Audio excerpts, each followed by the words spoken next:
O empate com a LDU em Quito, na terça-feira, deixou o Flamengo numa situação que não é confortável, tampouco desesperadora na Copa Libertadores da América, mas um cenário que requer preocupação e muito cuidado, e muita autocrítica.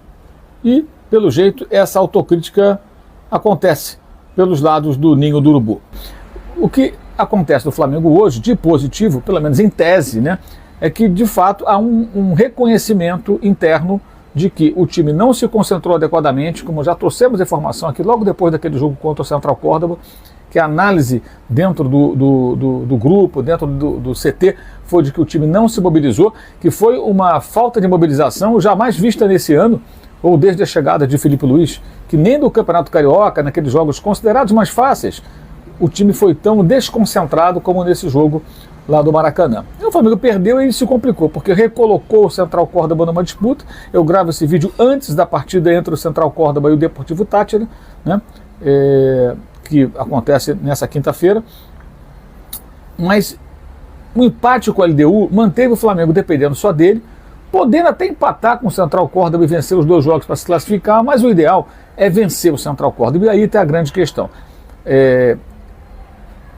O entendimento e a tentativa agora das pessoas é tentar fechar o grupo na seguinte questão: o Flamengo tem que vencer em Santiago del Estero. O Flamengo tem que buscar a vitória na Argentina.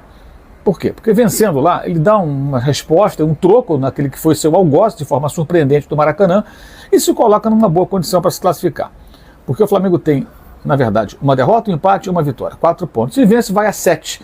E aí ele fica numa situação muito mais tranquila, podendo fazer 2 jogos em casa contra a própria LDU e o Deportivo Táchira para fechar a sua participação na fase de grupos. E aí, quem sabe, até brigar por liderança, que é muito importante. O Flamengo, nos 2 últimos anos, ele ficou à margem dessa situação, porque remava para se classificar, por conta justamente de derrotas e tropeços com o Alcas, empate com o Ñublense, derrota para o Palestino. Esses resultados, a exemplo do jogo desse ano com o Central Córdoba, comprometeram o andamento das coisas e o desempenho do time e a classificação do time, o posicionamento da equipe, né? Em 2022, quando foi campeão, o Flamengo venceu todos os jogos, exceto um empate com o Talheres em Córdoba, em que o Flamengo poderia ter vencido.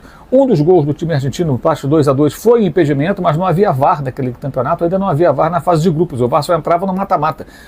E o técnico é o Paulo Souza. O Flamengo poderia ter vencido todos os jogos, porque depois com o Dorival Júnior venceu todas as partidas até a conquista do seu 3º título da Libertadores, no caso, o 3º título da Libertadores na história do Flamengo. Então, a questão está se fechando. O Flamengo precisa vencer esse jogo.